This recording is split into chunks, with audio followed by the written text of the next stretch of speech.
Nous sommes un peuple fier. L'indépendance est un fait acquis. Nous n'avons pas l'âme d'esclave. Des peuples entiers ont été vidés de leur culture. Décolonisation dans le sourire. Laissez entrer les peuples noirs sur la grande chaîne de l'histoire. Décolonisation. Et tourne et s'accélère la ronde des révoltes et des indépendances africaines. Vous connaissez la dernière chanson à la mode? Indépendance, tcha-tcha, tozuiye. Otipaza, tcha-tcha, tobakini. Pierre Aski. Pour comprendre le présent, plongeons-nous dans le passé. France Inter vous invite à découvrir ou redécouvrir les personnages historiques qui ont marqué un certain nombre de pays africains. Aujourd'hui, Sylvanus Olympio, premier président du Togo indépendant. Les Africains valent autant que les Blancs. Pour nous accompagner dans ce voyage dans le temps et dans l'espace, l'historien Hamzat Boukari Yabara, auteur de Africa Unite, une histoire du panafricanisme. France Inter. Sylvanus Olympio s'est couché tôt ce 12 janvier 1963 dans sa résidence officielle de président de la République du Togo. Il est réveillé par des éclats de voix dans l'entrée de la maison, entre ses gardes et des visiteurs agressifs. Il comprend vite qu'il y a danger, ordonne à sa femme de se cacher avec leurs enfants et s'enfuit en pyjama dans le jardin de la maison voisine. C'est l'ambassade des États-Unis. Quelques heures plus tard, le président togolais est découvert, caché dans une voiture de l'ambassade.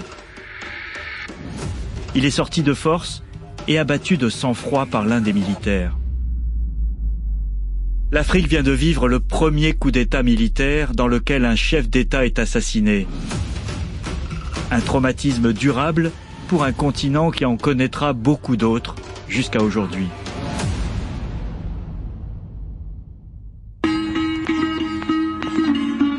La mort de Sylvanus Olympio constitue un choc, non seulement en raison du précédent qu'elle crée, mais aussi en raison de la personnalité du président. Écoute-le sans parler, écoute-le sans parler. Un nationaliste africain dont le prestige et le rayonnement dépassaient de loin la taille du petit État qu'il dirigeait.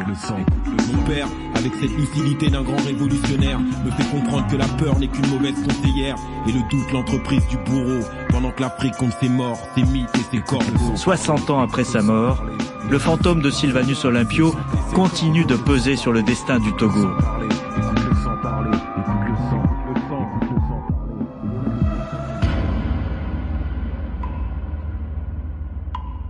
Son président actuel, Faure Gnassingbé, n'est autre que le propre fils de l'assassin d'Olympio, l'ex-président Gnassingbé Eyadema.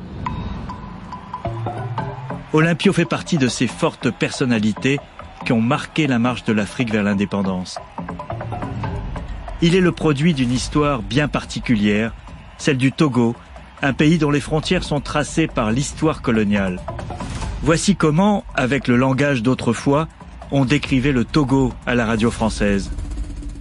Le Togo, c'est ce couloir de 600 km de long sur 100 de large, peuplé d'1,5 million d'habitants, étiré entre le Ghana et le Dahomey jusqu'à la Haute-Volta et qui s'ouvre sur le golfe de Guinée, sur l'océan Atlantique. C'est naturellement aussi le visage ancestral de l'Afrique, où les gestes simples se perpétuent dans un décor inchangé. Un pays où vit une belle race, solide et ouverte, mais aux multiples tribus et dialectes pour qui le français est devenu la langue véhiculaire. Ce que ne dit pas cette présentation, c'est qu'il s'agit d'une ancienne colonie allemande, comme le Cameroun, le Tanganyika et la Namibie. Ces territoires sont retirés à l'Allemagne à l'issue de la Première Guerre mondiale. Tout comme le Cameroun, le Togo est alors partagé entre la France et le Royaume-Uni, qui reçoivent un mandat international. Ce n'est donc pas une colonie comme ses voisins, même si dans les faits, Paris gère ce territoire de la même manière.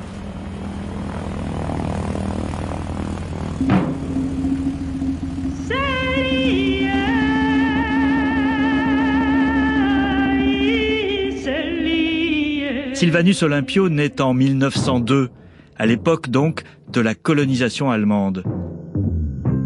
Son lieu de naissance passe sous mandat britannique après 1918. Mais cette région, devenue anglophone, choisira par référendum de se rattacher au Ghana voisin, alors que Sylvanus Olympio deviendra président du Togo francophone. Cette particularité n'est pas étrangère à son tragique destin. Elle façonne son rapport à l'ancienne métropole et, sans doute, le regard que Paris portait sur cet homme trop indépendant. Sylvanus Olympio n'était pas un de nos amis. Commente de manière lapidaire, des années après, Jacques Foccart, l'incontournable Monsieur Afrique du général de Gaulle.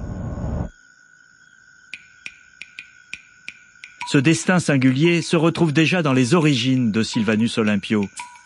Il naît au sein d'une famille de la grande bourgeoisie afro-brésilienne.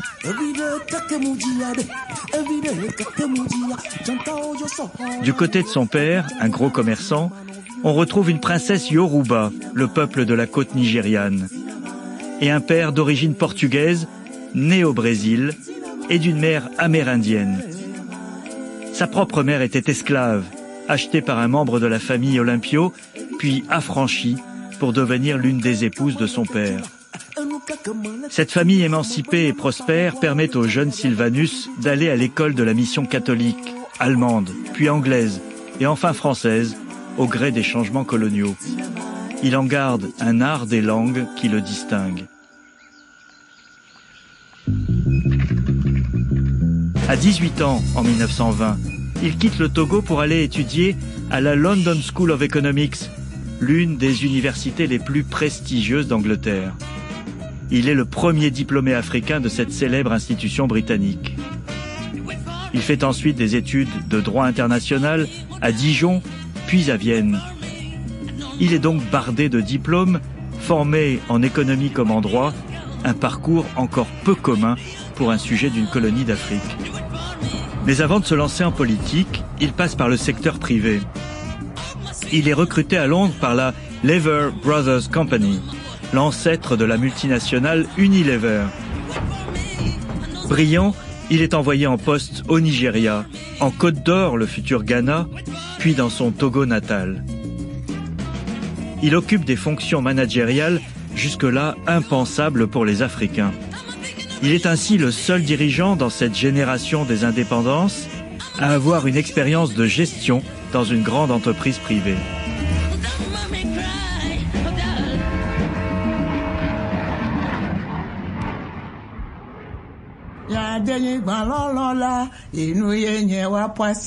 La Seconde Guerre mondiale change la donne. En 1941, en pleine guerre, il participe à la création du Comité de l'unité togolaise, regroupant des Africains et des colons français opposés à Vichy. Il se retrouve interné dans le nord du Togo et humilié par l'administration coloniale. Son engagement lui vaudra d'être décoré de la médaille de la résistance à la libération. Mais cette expérience le pousse à réclamer des réformes politiques profondes.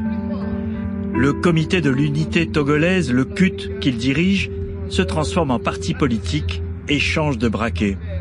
Une nouvelle page est ouverte dans l'histoire du Togo. Lors d'un reportage de la RTBF, une vieille militante du CUT, Petroni Aden, se souvient avec émotion de cette époque. On voulait aller faire une réunion à 1 heure un jour. Et le gouverneur d'antan, de Gaulle, ne voulait pas du tout qu'on aille. Il a bloqué toutes les voitures. On était obligé de marcher de Lomé jusqu'à 1 heure à pied. Et c'était comment le champ de lutte du CUT?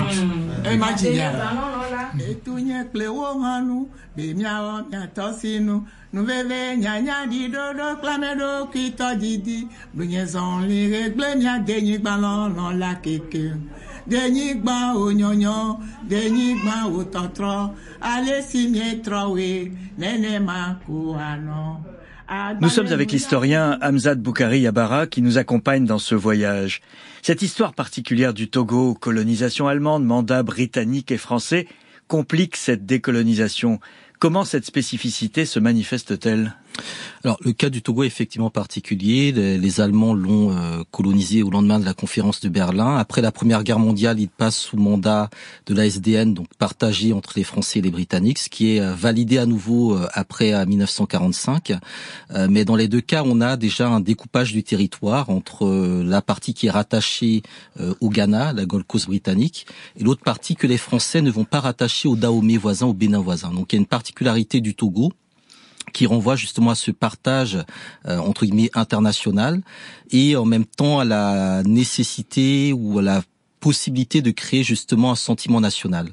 Je crois que c'est l'un des éléments particuliers. Le Togo n'était pas fait entre guillemets pour exister. C'était vraiment un territoire de passage, de transition entre la partie anglophone donc du Ghana vers le Dahomey derrière le Nigeria.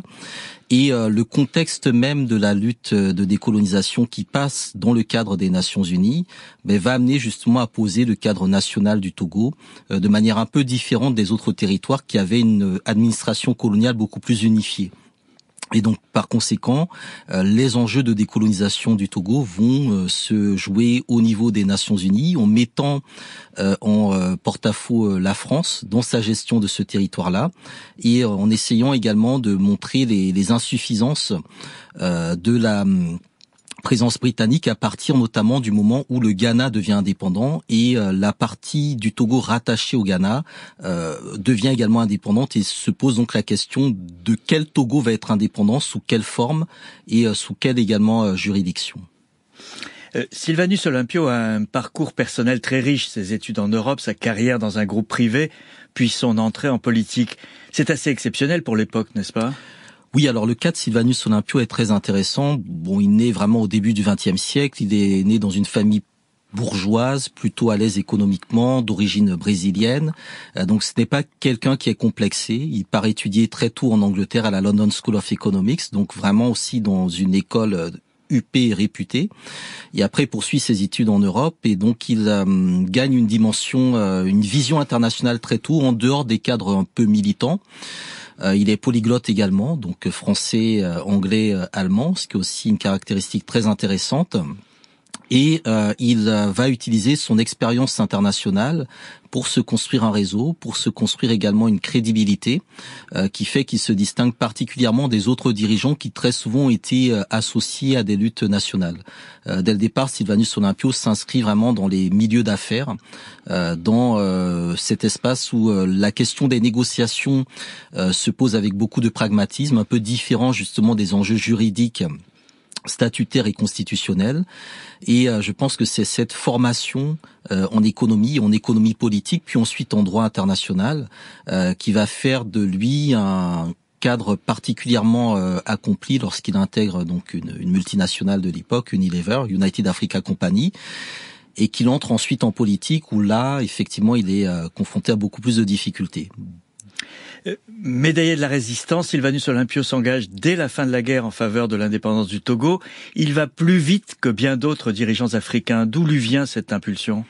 Je pense que l'impulsion de Sylvanus Olympio lui vient déjà de sa formation. C'est quelqu'un qui est très pragmatique, qui va droit au but, qui sait exactement ce qu'il veut ou ce qui est bon pour son peuple.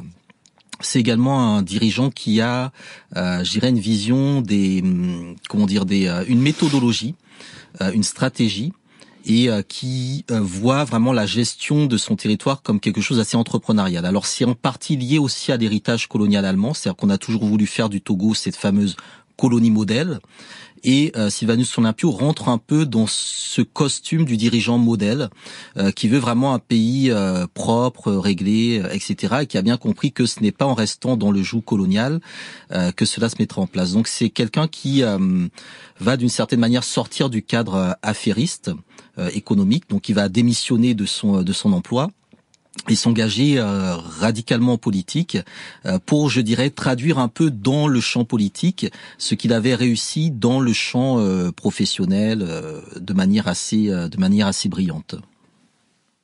Le président Sylvanus Olympio vêtu d'un bague. Dans les années d'après-guerre, Sylvanus Olympio s'engage sur tous les fronts pour l'indépendance. Il plaide en faveur du Togo devant l'Organisation des Nations Unies, née en 1945, qui gère les mandats confiés aux puissances coloniales. Comme dans le cas du Cameroun, c'est la grande différence avec les autres colonies.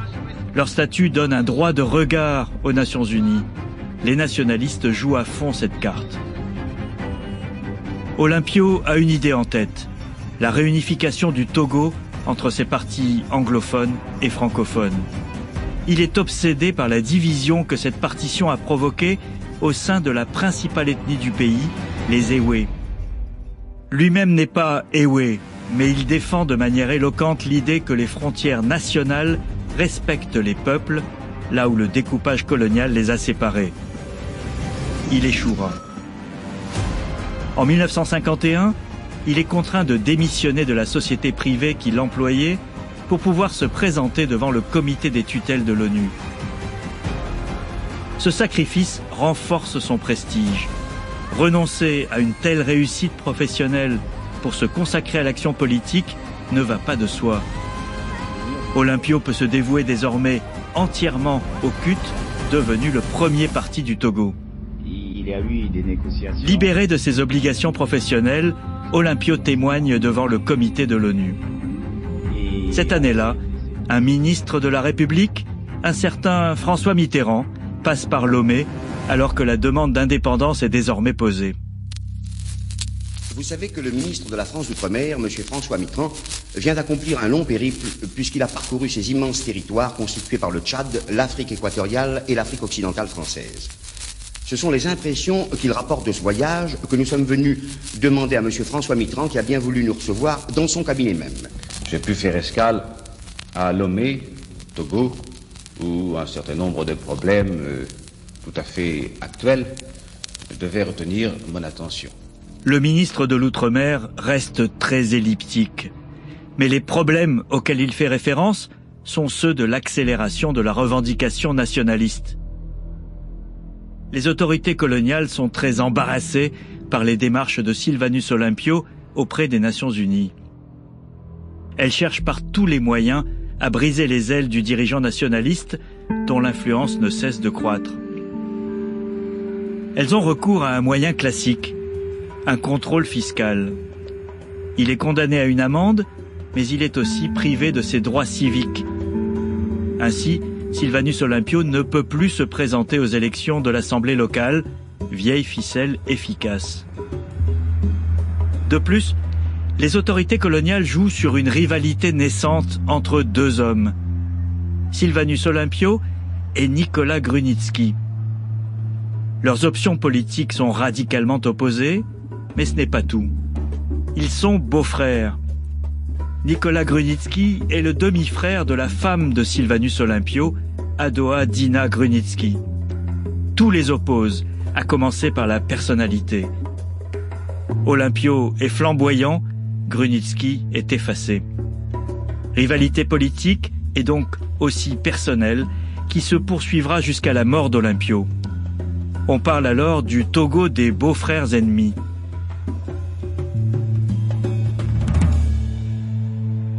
En 1956, un référendum est organisé dans le territoire pour choisir entre deux statuts, le maintien de la tutelle issue du mandat de l'ONU ou celui de république autonome au sein de l'Union française. Le CUT, le parti d'Olympio, appelle au boycott pour protester contre la décision de justice de priver son leader de ses droits civiques.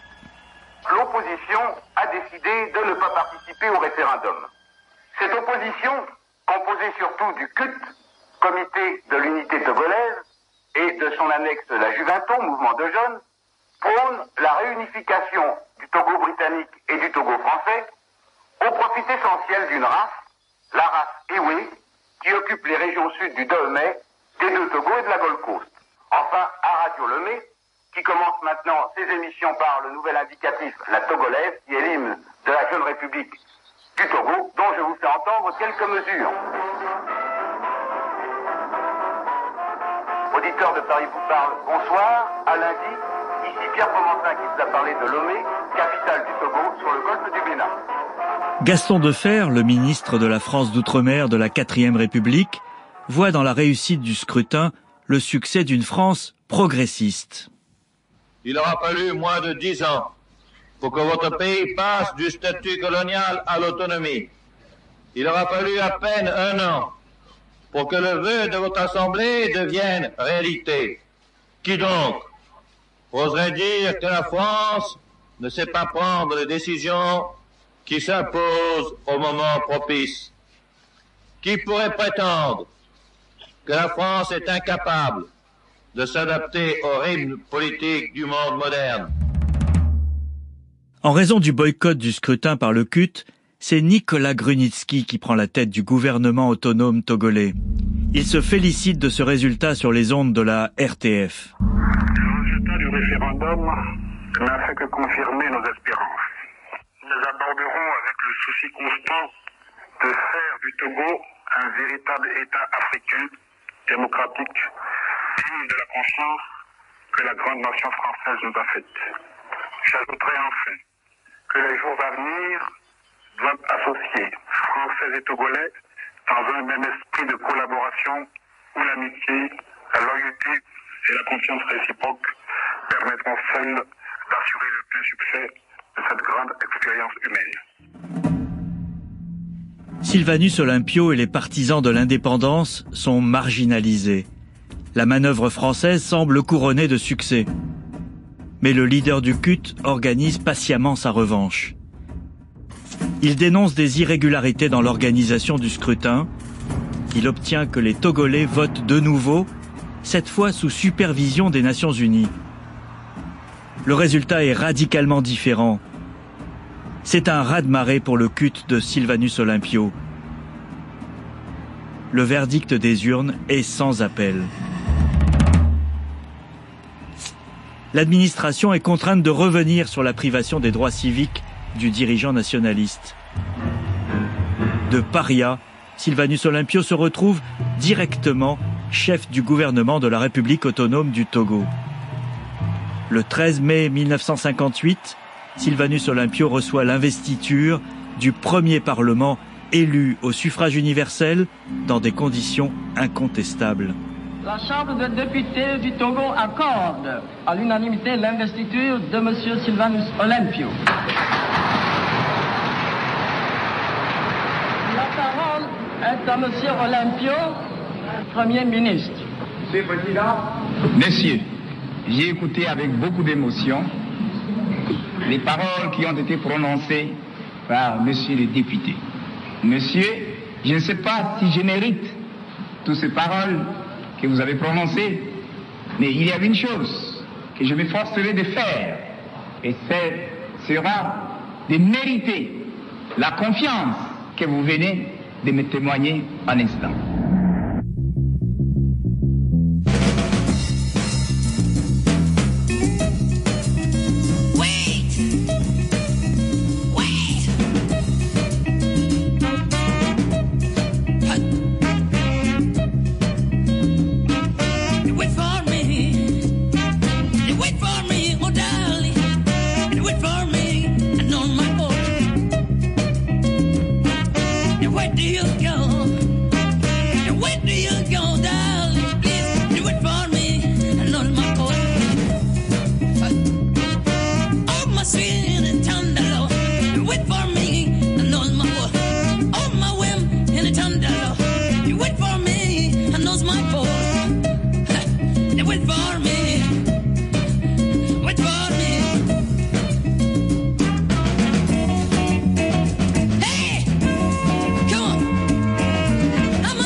Décolonisation sur France Inter.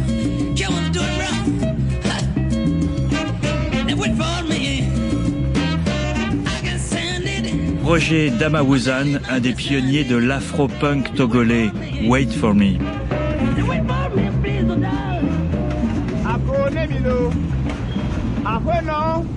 Le pays se dirige vers l'indépendance. En 1959, Dag Hammarskjöld, le secrétaire général de l'ONU, visite le Togo. Il est le témoin de la ferveur du moment. Passant devant les marches du perron, M. Dag Hammarskjöld est obligé de se rendre à l'autre extrémité. Il ressort par la troisième porte et vous entendez la foule. Les mouchoirs s'agitent, les gens sautent, les cannes même se lèvent en guise de salut. La foule est là, tellement mêlée, à un point mêlée qu'on n'en distingue plus les visages, qu'on ne distingue plus les gestes. On ne distingue que des mains levées et des mouchoirs agités. Les barrières de police sont débordées et la foule court derrière M. Dagamarjeud. Celui-ci revient cette fois par la porte principale où les petites Togolaises lui offrent leur gerbe de roses. M. Dagamarjeud paraît très ému, il est très souriant. M. Dagamarjeud, accompagné de M. Sylvanus Olympio, de M. Spénal et des membres du gouvernement, vient de faire son apparition sur le balcon. Et les cris immenses d'applaudissements que vous avez entendus saluaient leur présence. Et M. Sylvanus Olympio va maintenant prendre la parole. Agone Milo, Ahono, Aweto, Ndekukugane Yabada Miadoto, Amedro Kenye, secrétaire général des Nations Unies, que là, M. Dak Hamachalda, Ameko Yanabe Onio, Kokoromianti Pesu Bovaya, Nova Megamba Fia, et il dit Gare l'ennemi, et bien on ne va me levier. Allons les nœuds. Chers amis de Togo et de Lomé, tout d'abord, je tiens à vous remercier de tout mon cœur de l'accueil si impressionnant, si touchant que vous avez bien voulu me donner. L'histoire récente de Togo est étroitement liée aux œuvres, aux efforts et aux idéaux des Nations Unies. Pour cette raison, le Togo et les Nations Unies ont en quelque part un sort en commun.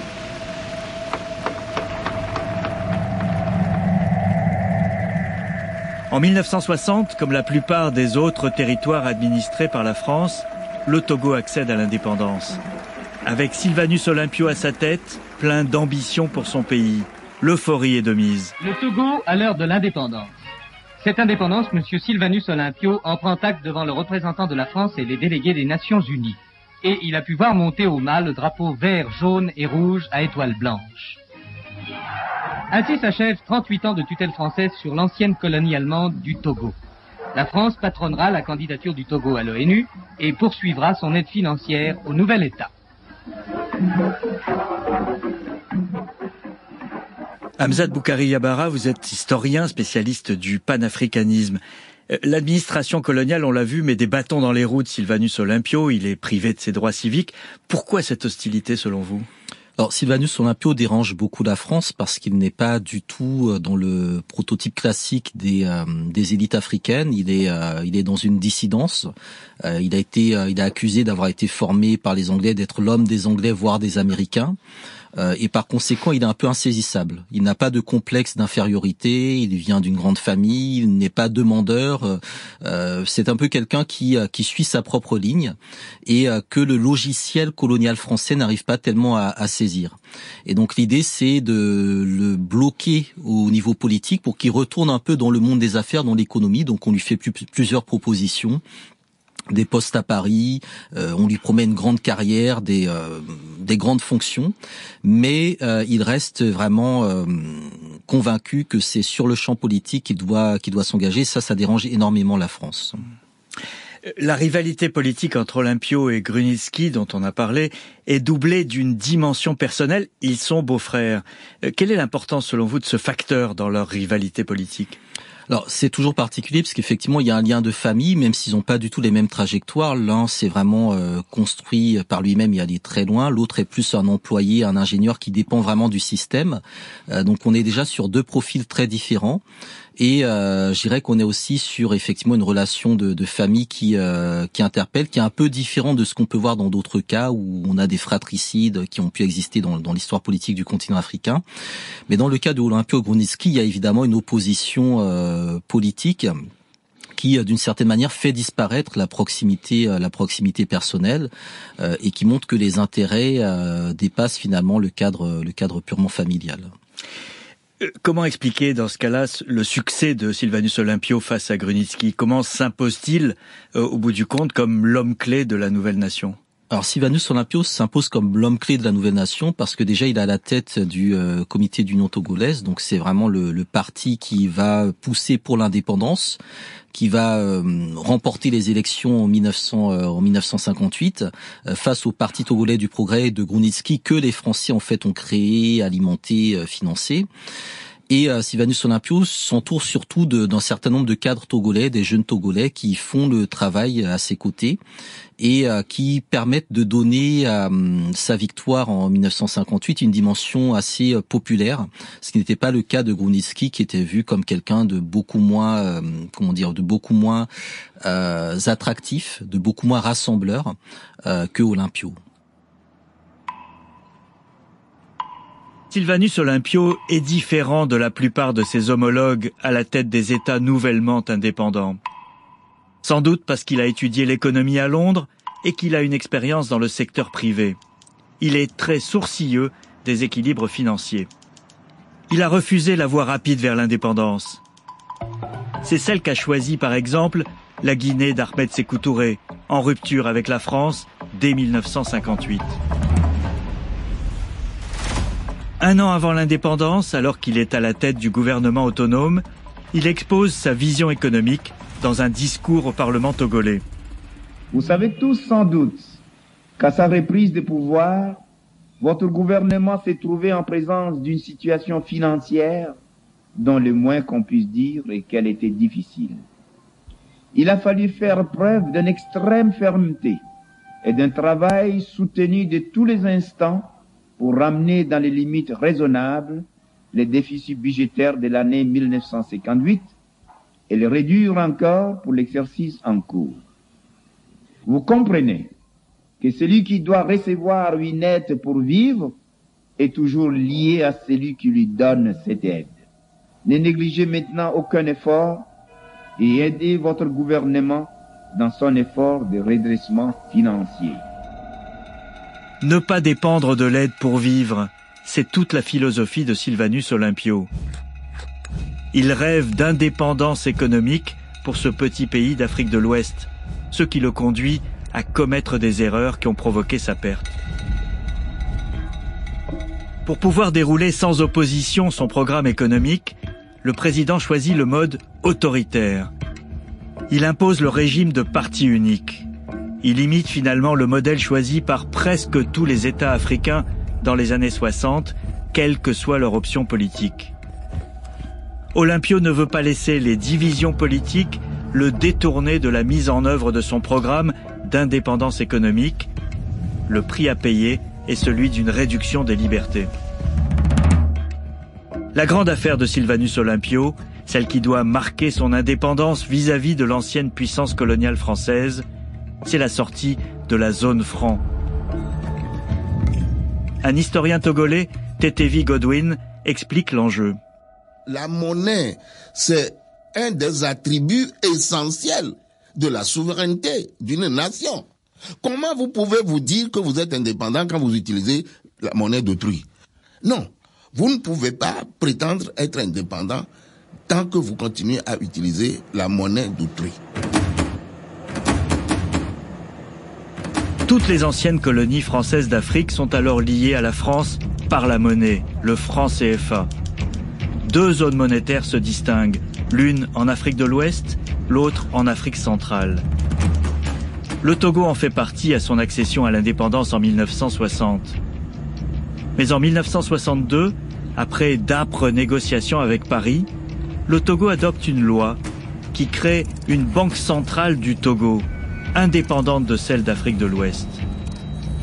Ce n'est pas encore la sortie de la zone franc, mais c'est un premier pas vers la création d'un franc togolais, différent du franc CFA. Pourtant, le cordon n'est pas coupé. Le franc togolais est toujours lié à la France. L'accord est conclu avec Paris le 20 décembre 1962. La loi est promulguée au journal officiel le 1er janvier 1963, mais la monnaie togolaise ne verra jamais le jour. Pour la France, comme l'indique l'ambassadeur Henri Mazoyer dans un télégramme déclassifié, c'est un péché d'orgueil du nouvel État. Olympio se méfie de la gestion financière des autres pays africains et veut son indépendance aussi vis-à-vis d'eux. Il développe la même orgueilleuse assurance quant à la vertu de l'austérité et la déflation pratiquée par M. Olympio. Le président togolais se heurte à la méfiance de Paris à l'égard de ses projets d'indépendance monétaire. Mais il doit aussi faire face à l'hostilité de ses pairs africains, comme Félix Houphouët-Boigny ou Kwame Nkrumah, qui le jugent donneur de leçons. Son pari, c'est se serrer la ceinture pendant un certain temps pour pouvoir obtenir des marges de manœuvre suffisantes dans un second temps. Explique un historien. Il n'en aura jamais le temps. Parallèlement, un drame se prépare. Sylvanus Olympio est confronté à la fronde de plus en plus menaçante d'un groupe de 600 anciens militaires togolais de l'armée coloniale, des anciens combattants d'Indochine et d'Algérie. Démobilisés, ils réclament d'être incorporés dans l'armée togolaise, ou à défaut, dans la gendarmerie ou d'autres services de sécurité. Mais le président ne veut rien entendre.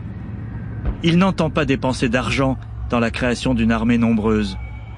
L'armée nationale ne compte alors que 300 membres. Il repousse à plusieurs reprises les demandes pressantes des ex-soldats. Ce nationaliste intransigeant n'apprécie pas non plus le fait que ces soldats se soient battus contre d'autres peuples qui luttaient pour leur indépendance en Indochine ou en Algérie. Ces ex-militaires ont trouvé un mentor, le commandant français Georges Métrier, chef de la gendarmerie togolaise et conseiller du président, dont le contrat arrive à terme. Il encourage en sous-main les anciens militaires en colère à exprimer leur mécontentement. Quelle est sa responsabilité exacte dans les événements qui vont suivre? Elle n'a pas été clairement définie, même s'il joue un rôle décisif dans la période conduisant au drame.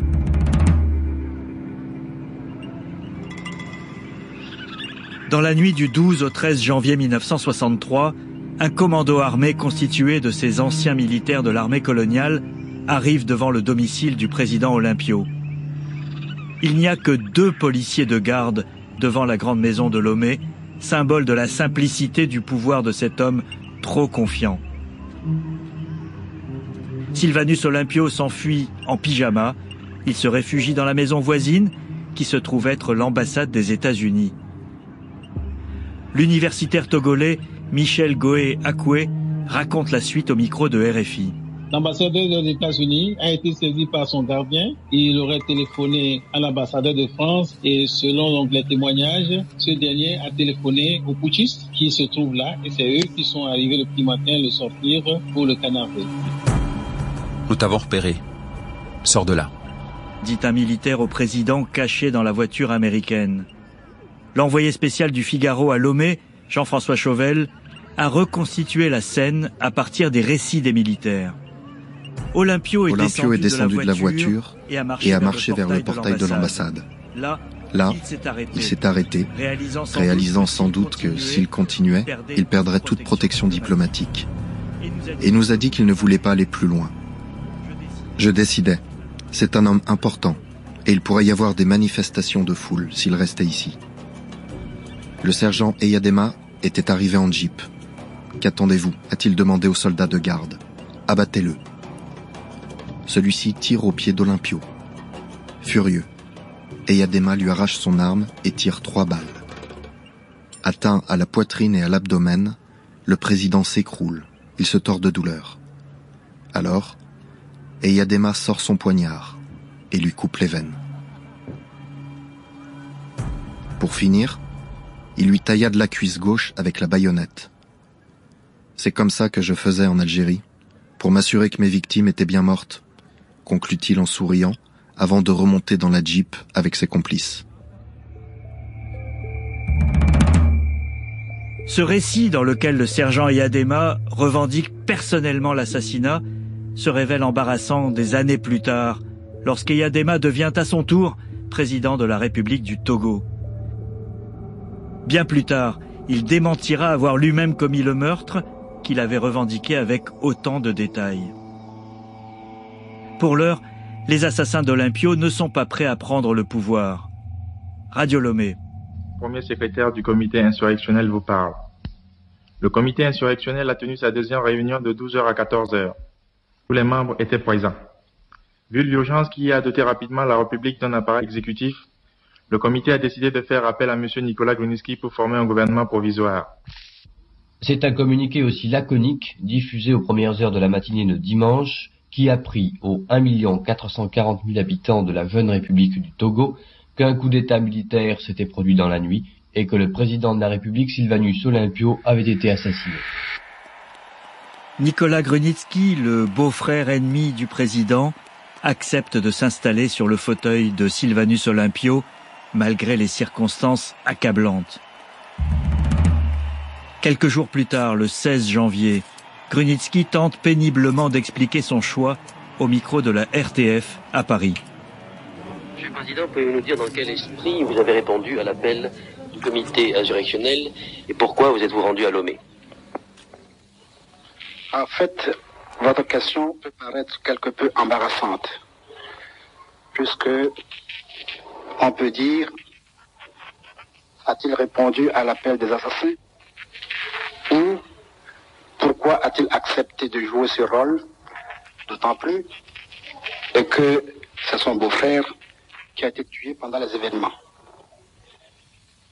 Quand le comité révolutionnaire m'a demandé de venir, j'ai réfléchi beaucoup à la question.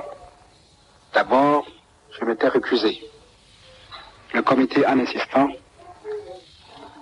j'ai pris la détermination de venir voir et d'apprécier moi-même les faits sur place à Lomé. Il faut réaliser l'union nationale du Togo. Sans cela, ce sera le chaos, à mon avis. Grunitzky ne sera qu'un président de transition.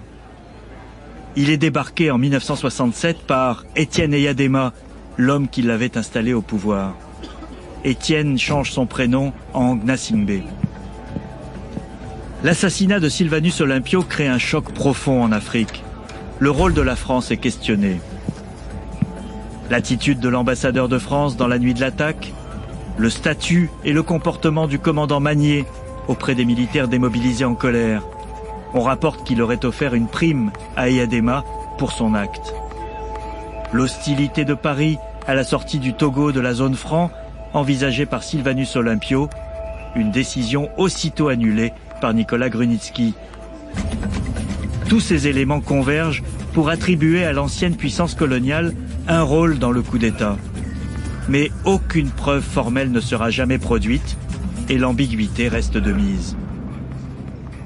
Bien plus tard, dans un livre d'entretien, Jacques Foccart, l'homme de l'ombre des affaires africaines du général de Gaulle, confie qu'il avait avec Sylvanus Olympio des rapports plutôt froid. C'était un homme de qualité, mais orgueilleux, pas facile dans les contacts humains.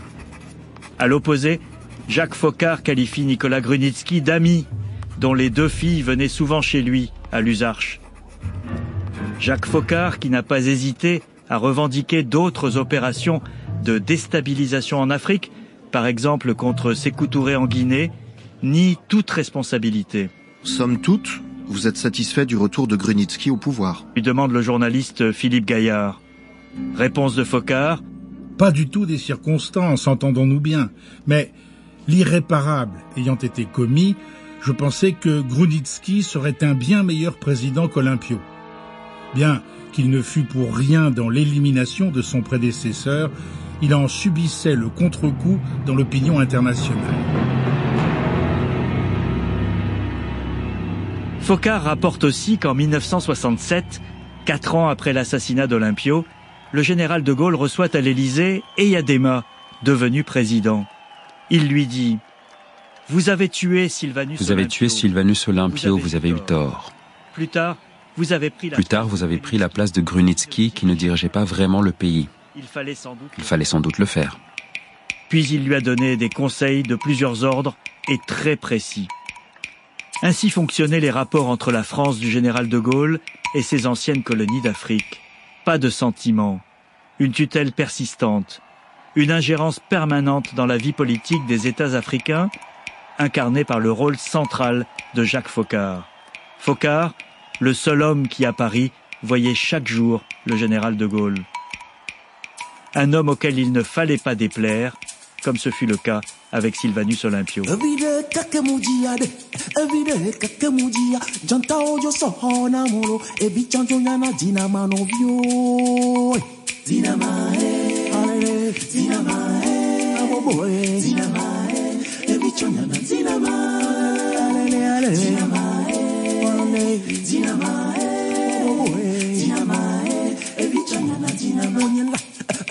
nuinga ewonya ukala jova fadina muma alele alele alele alele zinamae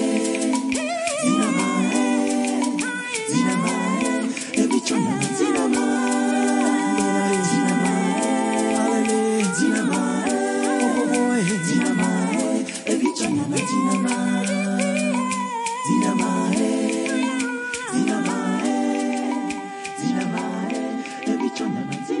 L'historien Hamzat Boukari Yabara, auteur de Africa Unite, est avec nous. Sylvanus Olympio a-t-il commis des erreurs qui ont pu peser dans son assassinat? On pense aux relations avec la France ou à son attitude vis-à-vis des militaires démobilisés. Alors, la particularité de Sylvanus Olympio, c'est qu'il ne voulait pas un Togo endetté.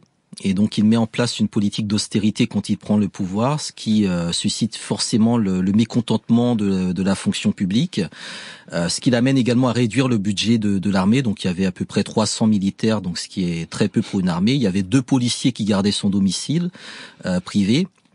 Et surtout, il impose vraiment un régime d'austérité qui crée une forme d'impopularité, qui l'amène à évoluer comme d'autres vers le régime de parti unique, vers une forme d'autoritarisme, qui consiste tout simplement à tenir le pays dans une main de fer pour appliquer son projet économique. Donc je dirais que s'il y aurait une erreur à lui imputer, ce serait peut-être cette obsession sur le volet économique. Mais en même temps, il avait bien compris que si le Togo ne réglait pas cette question, il risquait de tomber dans un néocolonialisme économique. Et c'est dans ce sens-là qu'il voulait notamment préparer la sortie du Togo du franc CFA, qui devait être effectif 2 jours après son assassinat le 13 janvier 63. Ensuite, il a diversifié les partenariats. Il s'est beaucoup tourné vers d'autres pays européens, notamment l'Allemagne, vers les États-Unis également. Donc, il y avait un accord d'investissement américain au Togo qui était ficelé. Il avait, je dirais, beaucoup d'ambition. Et dans le contexte de l'époque, avoir beaucoup d'ambition pour un dirigeant africain, c'était effectivement signer son arrêt de mort. Mais de ce point de vue-là, avec le recul de l'histoire, que peut-on dire réellement du rôle de la France dans le renversement d'Olympio ? Alors, le rôle de la France est central puisque, d'une part, c'est l'ambassadeur de France à Lomé qui, informé par l'ambassadeur des États-Unis que Olympio, donc recherché par un commando, se cachait dans l'enceinte de l'ambassade américaine, a prévenu le commando de où se trouvait Olympio en demandant à l'ambassadeur américain de ne pas lui apporter d'asile diplomatique. Donc, la France a d'une certaine manière, sur le plan diplomatique, été engagée. Ensuite, sur le plan militaire, au niveau des services de renseignement, c'est Georges Métrier, donc un ancien du SDEC, donc l'ancienne DGSE, qui avait officié au Cameroun, qui était commandant de la gendarmerie et qui donc a un peu géré les déplacements des différents commandos la nuit de l'assassinat de Sylvanus Olympio. Et puis, troisièmement, ceux qui ont commis l'acte étaient d'anciens soldats de la coloniale qui, dans bien des cas, étaient liés à toutes les guerres commises par la France. Le dernier élément, c'est la question des archives, puisque nous n'avons aucune archive concrète sur l'assassinat de Sylvanus Olympio, même pas le rapport d'autopsie. Et il semble inconcevable que la France ne puisse avoir d'éléments permettant de retracer plus précisément l'histoire de cet assassinat. Donc il y a une main française très claire derrière l'assassinat d'Olympio et derrière le soutien évidemment à Grunitzky, puis à Gnassingbé Yadema, qui était dans ce commando et qui s'était vanté notamment d'avoir lui-même tué Sylvanus Olympio, en sachant que l'assassinat de Sylvanus Olympio était aussi assorti d'une somme d'argent. Alors on parlait de 300 000 ou 600 000 francs CFA de l'époque, ce qui montre vraiment le caractère assez mesquin de la chose. Je l'ai dit, vous êtes un spécialiste du panafricanisme. Peut-on décrire Sylvanus Olympio comme un panafricaniste, surtout si on sait que ses relations avec Kwame Nkrumah, le président du Ghana, figure centrale du panafricanisme, n'étaient pas au beau fixe à l'époque? Alors, les relations avec Kwame Nkrumah, effectivement, étaient assez conflictuelles. Elles étaient liées au fait que les deux pays hébergeaient des opposants respectifs à l'un et à l'autre, et donc étaient accusés de déstabilisation.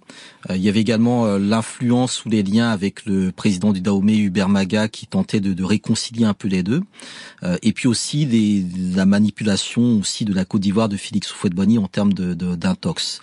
Mais ce qu'il faut retenir, c'est que la nuit de son assassinat, enfin la journée précédant son assassinat, Olympio travaillait sur la rédaction de la charte de l'Organisation de l'Unité africaine, donc la charte de l'OUA, et que même s'il y avait effectivement des désaccords et des divergences avec Kwame Nkrumah, il s'inscrit dans une vision panafricaine, je dirais peut-être plus pragmatique, plus concrète et peut-être plus structurée du point de vue justement du développement, de la question du développement économique. C'est d'ailleurs l'assassinat d'Olympio qui explique l'absence du Togo à la conférence fondatrice de l'OUA à Addis Abeba le 25 mai 63, puisque Olympio est le premier chef d'État africain démocratiquement élu à être assassiné à ce moment-là. Il y avait eu un précédent, mais c'était un premier ministre avec Patrice Lumumba. Mais dans le cas d'Olympio, on entre vraiment dans, je dirais, ce modèle, ce système des indépendances qui sont suivis d'élimination de dirigeants dont on ne souhaitait pas justement qu'ils réalisent l'indépendance. Merci Hamzat. Merci à vous. 60 ans plus tard, cette période n'est pas close. Le 13 janvier 2023, l'archevêque de Lomé, Monseigneur Sassou Dogbe, plaide du haut de sa tribune pour le retour de la dépouille de Sylvanus Olympio au Togo. L'ancien président est inhumé au Bénin voisin et le rapatriement de sa sépulture est sans cesse reporté. Le temps n'est-il pas arrivé, après 60 ans, pour que nous regardions ensemble l'histoire de Sylvanus Olympio de manière plus dépassionnée, afin d'envisager ensemble notre avenir?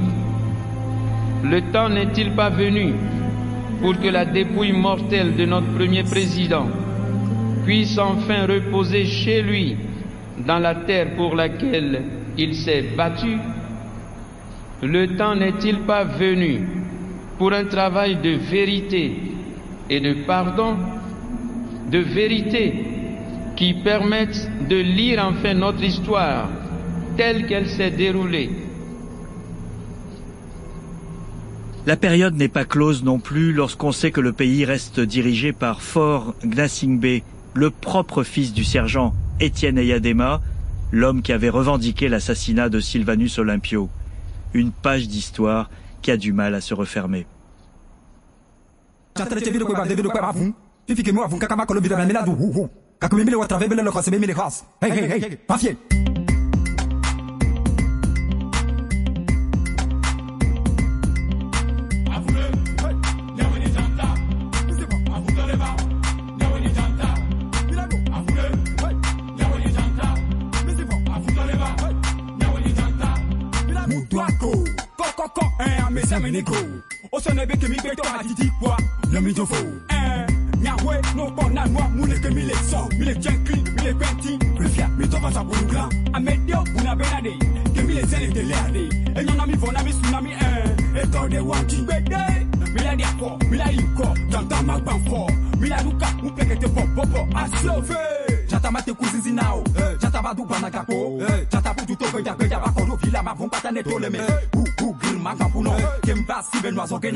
Janta Khan, rappeur togolais, un morceau tiré de l'album Fangafrika, la voix des sans-voix.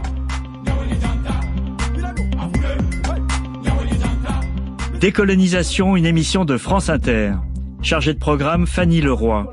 Documentation, Anne-Lise Signoret, Ingrid Lecointe et Antoine Villose. Lecture, Philippe Pierrard et Esa Boto. Prise de son, Jérôme Ragano, Thomas Langlin. Mixage, Jason Taous. À la réalisation, Hélène Bizio.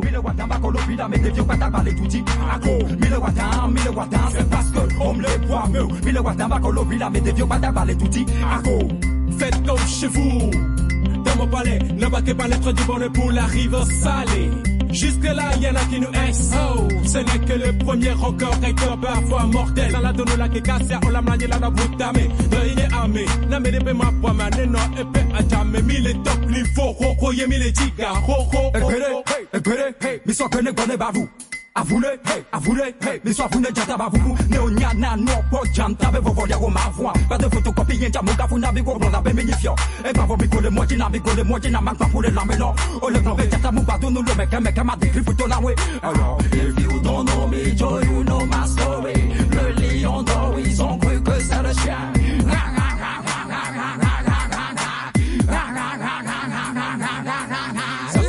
De la conscience, mis de la délivrance, ce n'est pas forcément ceux qui tombent du ciel qu'on appelle le rendez-vous. Dispersez-vous, mes amis.